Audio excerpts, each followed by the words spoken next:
I'm a missionary in Papua New Guinea, north of Australia. I've had lots of adventures the last 28 years, including building a coffee roasting project. People say we roast the most amazing coffee. I think the reason is because the wives of our Bible translators are very careful in making sure only the best beans are roasted. We have not even had to destone after roasting, which all commercial roasters do. Recently, we were asked to roast some green beans brought in by a customer. The junk in that batch seized up 3 of our grinders before a team member had to sort the rest of the roasted beans by hand. We found stuff like this. If we were going to roast beans again for others, we needed a destoner. The cheapest I could find was $2,500. So here are 2 of my DIY destoners that I spent less than $40 in parts to build with a donated blower. The first by attaching a vacuum cleaner sucking and separating the beans from the heavier junk.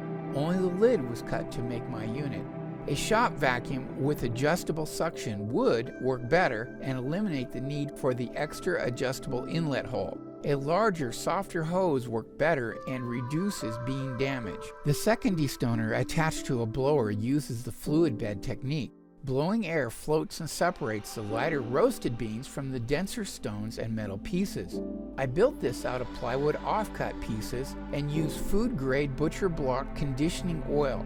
I could not find a big enough funnel here in the remote tropics, so I flipped a chicken watering container upside down and attached it with food-grade hot melt glue. I used food-grade clear plastic, including a piece inside to reduce airflow out the bean inlet funnel, food-grade aluminum for the metal slide, perforated tray, and an adjustable airflow flap that directs the air upward through the perforated tray.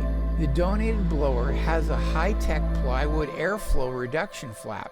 It all works superbly. The next time the customer came with his promise of very clean green beans, we saved our grinders from these stone pebbles. I have found that my life is like coffee. I have lived a fun and fulfilling life. To have the most fun, I've had to destone my life by turning to God and repenting of my sins and following the Bible, God's direction manual to humankind. Are there stones in your life? The Bible will help you destone your life. Joy is waiting for you.